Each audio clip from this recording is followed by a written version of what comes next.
You know, when you think about global hunger, your mind probably jumps straight to a scarcity problem. Right, like we're just running out of stuff. Exactly. You picture barren fields or dried up reservoirs, essentially the earth just running out of arable land and fresh water to support us all. Yeah. It feels like a really straightforward, if terrifying, math problem, like finite resources minus a growing population.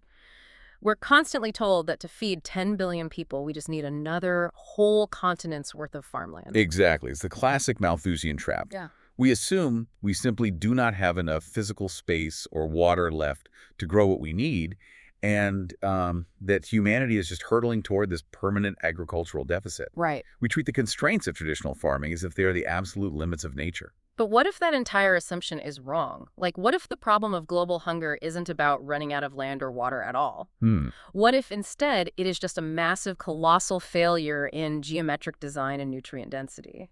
It completely flips the script on how we view agriculture. I mean, it stops being about finding more land to plow and starts being about engineering better geometry. It forces us to ask, what if we've just been building farms the wrong way for 10,000 years? And that is exactly what we are exploring in today's deep dive. We are unpacking this highly technical, incredibly dense body of independent research by Angkam Nazanjargal. Yes. It outlines a framework called Infinite Fractal Descent, or IFD. And the mission for this deep dive is to really untangle this wild, futuristic framework for you. Because, let me tell you, this system combines fractal mathematics, 3D printing, genetically engineered meat plants, and glowing fungal DNA, all packed into a single skyscraper-like farming setup. It sounds totally made up. It sounds like pure science fiction. But it is entirely grounded in the hard mechanics of biological growth, fluid dynamics, and carbon economics. What's fascinating here is that the IFD model completely rejects extractive agrarianism. Okay, meaning what exactly? Well, traditional farming is fundamentally extractive, right? We take nutrients from the topsoil, pump ancient water from aquifers, and clear-cut space from the ecosystem. And often permanently depleting those resources in the process. Exactly. We are essentially borrowing against the Earth's future, but instead this framework proposes a recursive, vertically integrated system. It aligns biological growth with a theoretical minimum of resource use. Wow. We aren't just trying to put a better tractor on a traditional farm. We are fundamentally redesigning the architectural and biological structure of the farm itself so that it acts like a closed loop, generating exactly what we need without the waste. Right. And before we can even get to the glowing plants and the meat tomatoes, we have to talk about something incredibly grounded. The plumbing. The plumbing. We have to talk about plumbing. Yeah. Because if you want to build a massive vertical farming system, you run into a very basic physics problem. How do you pump water and nutrients up and down a 50-story skyscraper without the pressure dropping on the higher floors or the pipes constantly clogging up? Right. Well, if you look at traditional hydroponics or vertical farming setups today, they use what is called a bifurcation structure. Bifurcation, okay. Yeah, think of a tree trunk splitting into large branches, and then those splitting into smaller branches, and those finally splitting into twigs. Makes sense. The fluid dynamics problem with bifurcation pipes is that they are highly sensitive to manufacturing tolerances and pressure drops.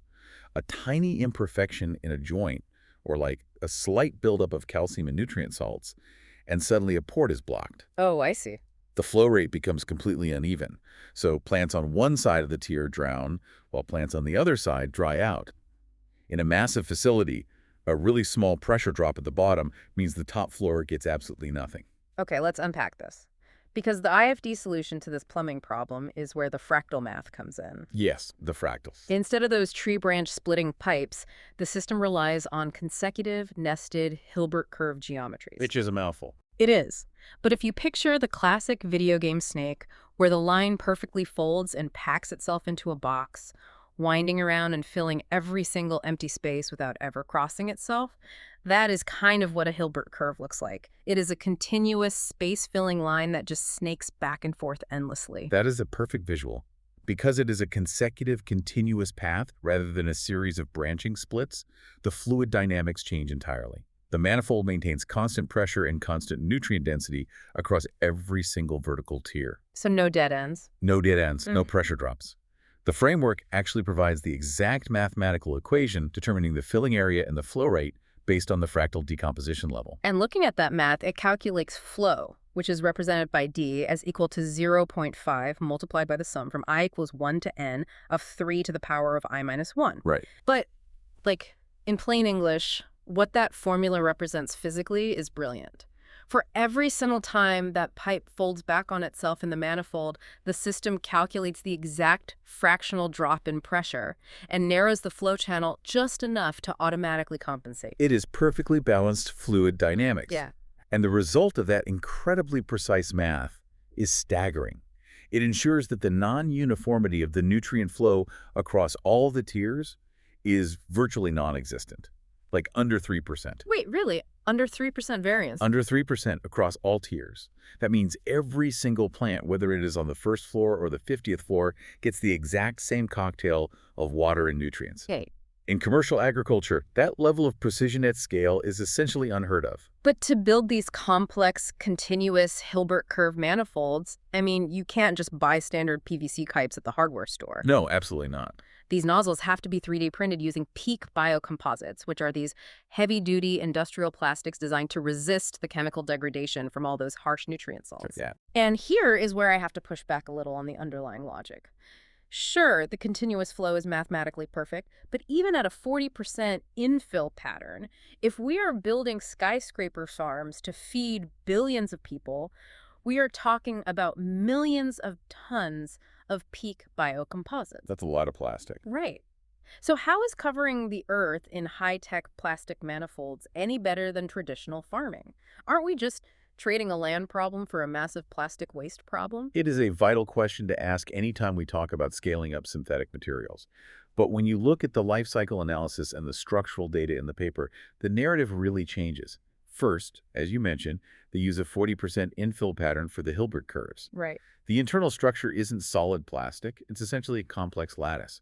This instantly cuts 60% of the material weight and production cost without any significant loss in structural integrity. Okay, so it's heavily optimized. Highly optimized. But more importantly, peak biocomposites are incredibly durable and completely recyclable within a closed-loop industrial system. Oh, closed loop. Yeah, this isn't single-use plastic breaking down into microplastics in the ocean. This is critical infrastructure. In fact, if you did need a specific load-bearing component in the facility to endure extreme physical stress, the research shows that printing a 100% solid infill version of this exact Hilbert curve pattern achieves 11% higher energy absorption and mechanical durability compared to plain solid structures. Wow. The geometry itself makes the plastic stronger, meaning the parts rarely, if ever, need replacing. You build it once, and it runs for decades. Okay, so we've built the perfect physical house for these crops. We have mathematically perfect plumbing delivering an exact, unvarying cocktail of nutrients. But because of climate change, the plants moving into that perfect house are fundamentally broken. Yes. Because perfectly watering a crop doesn't matter much if the crop itself is turning into junk food. Right, the dilution effect. Yeah. It is a terrifying hidden phenomenon driven by our changing atmosphere. As atmospheric carbon dioxide levels rise globally, plants are actually growing much faster. Which is crazy to think about. It is. They take in that extra ambient CO2, use it for photosynthesis, and expand their physical mass rapidly. Which, on the surface, sounds like a good thing. Faster growing crops means higher yields and more food, right? You would think so, Yeah. but it is actually a nutritional disaster. Because the plants are growing so fast, they're essentially bulking up on empty carbohydrates. It's like a teenager going through a growth spurt but eating nothing but cotton candy. Oh, wow. What a visual. Yeah, the elevated CO2 leads to a roughly 9% drop in protein concentrations in global staple crops, along with a severe loss of essential minerals like iron and zinc. We are growing more plant mass, but the plants are significantly less nutritious. A person today would have to eat considerably more food just to get the same basic micronutrients that their grandparents got from a single meal decades ago. Which brings us to the biological interventions of the IFD framework to counter this dilution effect. And honestly, this part feels straight out of a bioengineering thriller. It really does. The system relies on hybrid plant meat synthesis, or HPM. Through CRISPR-Cas9 molecular interventions, scientists are inserting soybean L8B genes via cisgenesis into the plants. And just to be clear, cisgenesis isn't like taking fish DNA and putting it into a tomato. Right, it's not transgenic. Exactly. It's taking beneficial genes from one plant in the same kingdom, like the iron-producing mechanisms of a soybean, and transferring them into another crop. This creates what the framework literally refers to as steak plants. It is a profound metabolic shift. These are iron-rich plants that integrate dense animal-equivalent nutrient profiles directly into their cellular tissues. They even mimic the taste and flavor profiles of traditional whole muscle cuts of meat, thanks to the synthesis of hemoglobin. That is wild. Right. Instead of growing a massive field of plants, feeding those plants to a cow for 2 years, and then slaughtering the cow just to get the protein and iron, we are skipping the incredibly inefficient middleman entirely. The plant becomes the meat. So essentially, we are programming a plant to act as a biological sponge that produces and holds meat proteins. But wait, reading through this research, I realized a major mechanical flaw. If we are pumping these fragile, leafy plants full of heavy iron and dense animal equivalent proteins, and they are growing rapidly in this highly optimized vertical system, won't the plant just collapse under its own structural weight? I mean, a standard plant stem isn't built to hold the density of a steak. It's like taking a flimsy kitchen sponge, filling it with lead, and expecting it to stand upright. That is precisely the mechanical danger of blindly adding protein to a plant's genetic code.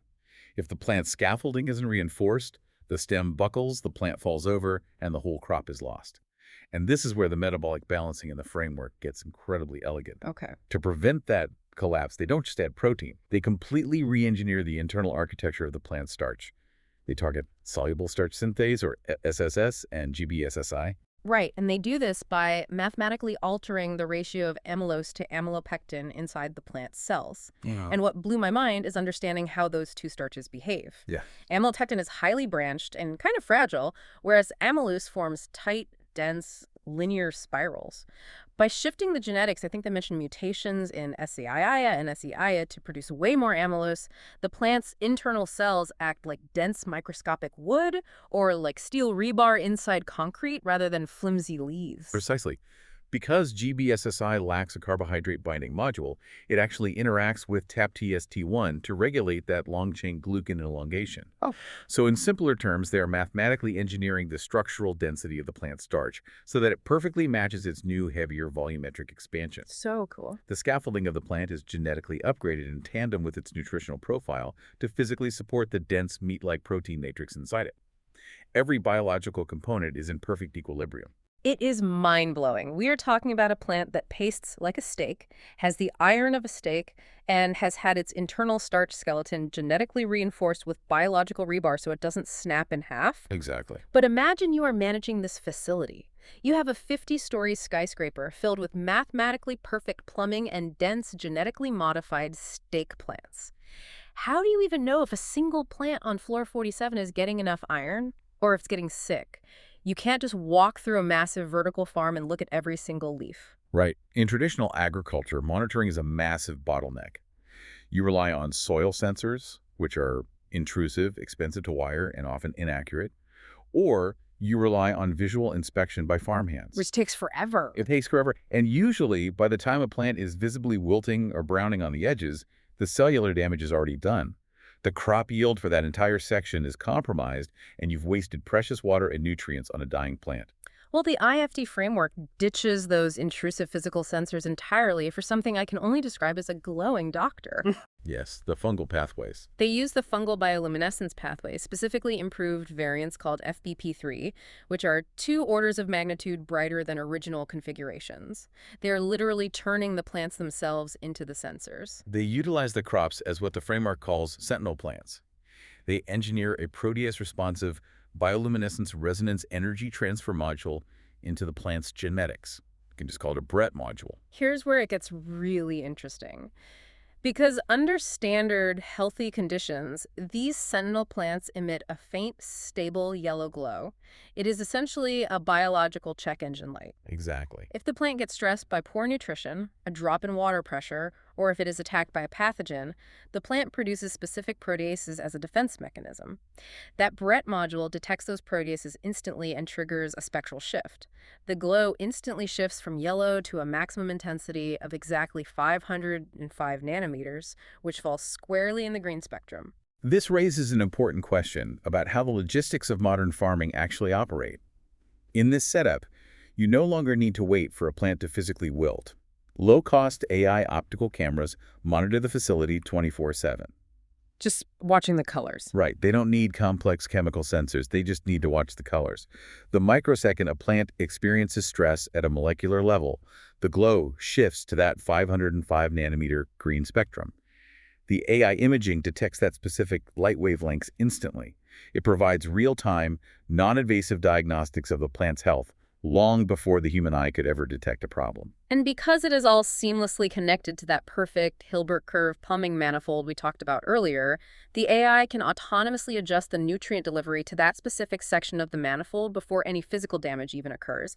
Like, the plant silently screams, "I'm sick," by turning green, the cameras see it, and the building automatically pumps the exact medicine or nutrient mix it needs directly to its roots. It is a completely autonomous, closed-loop telemetry system.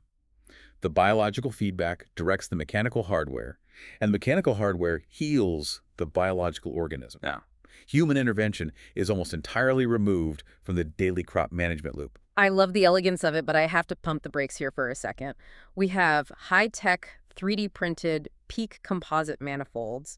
We have CRISPR-Cas9 modified structural meat plants. We have fungal bioluminescence AI sensor networks running a giant skyscraper. It's a lot. This sounds like the most expensive grocery store on planet Earth.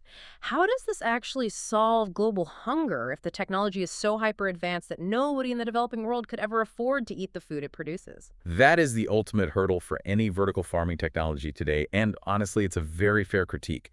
Right now, the absolute minimum cost for vertically farmed dry plant matter is around $10 per kilogram. Yeah, that's steep. That is far too expensive to solve global hunger. It makes vertical farming a premium product for high-end grocery stores.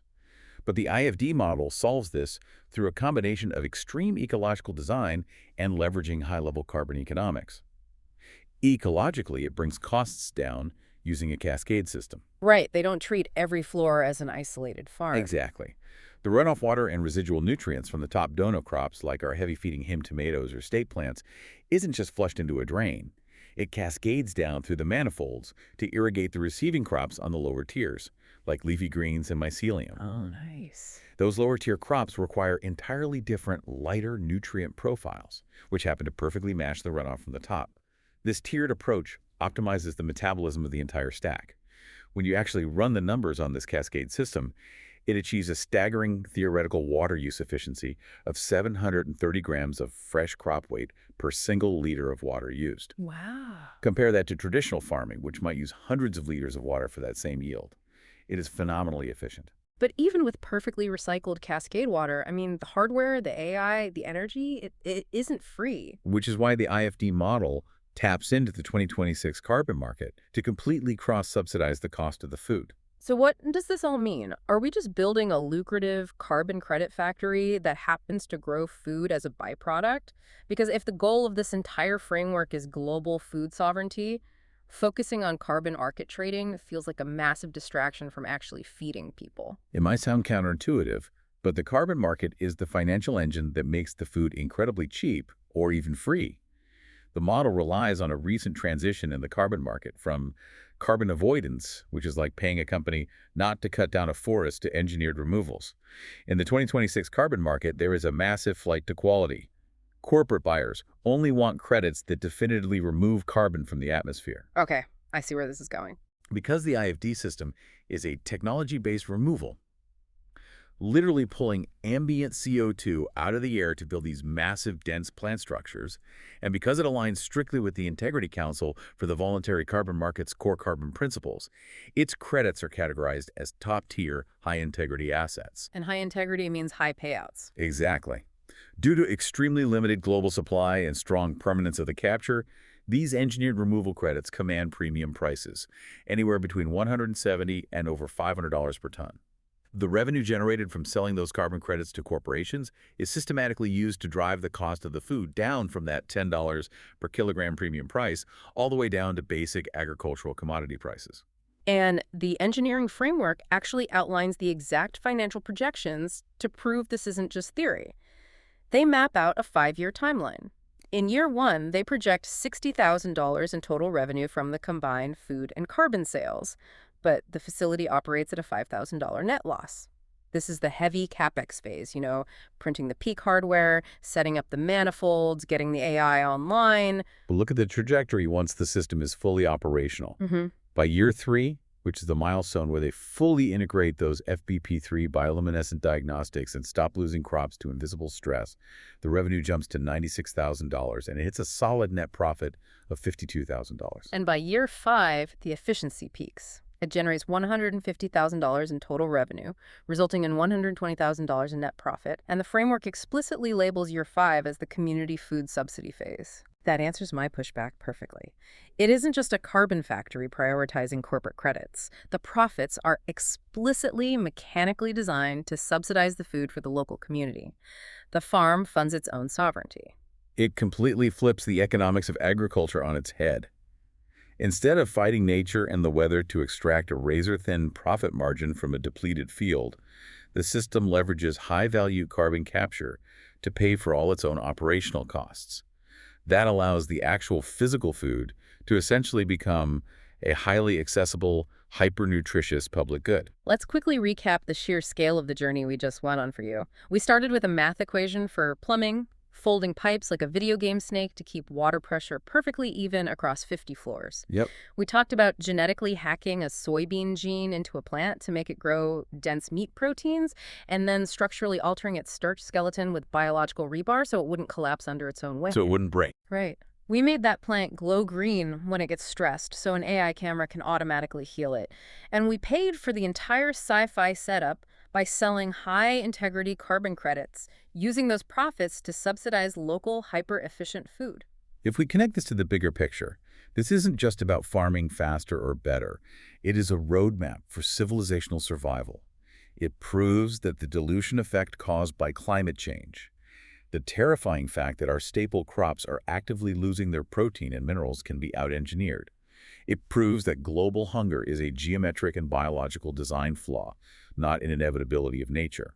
The IFD framework turns agriculture from an extractive, resource-heavy, weather-dependent guessing game into a closed-loop, self-funding software program. It is absolute precision applied to biology. But as we wrap up this deep dive, there is a lingering thought I cannot shake, something that you really have to wonder about when you look at how modular and autonomous this all is. What's that? If this entire system relies on 3D printed plastic manifolds, closed-loop water cascades, and autonomous AI cameras watching glowing plants, well, what happens when this technology inevitably scales down? Because if it works perfectly in a massive skyscraper, it can work in a box. Will the future of food sovereignty mean having a glowing, self-monitoring, fractal farm right in your own kitchen cabinet, fundamentally ending our reliance on grocery stores and supply chains entirely?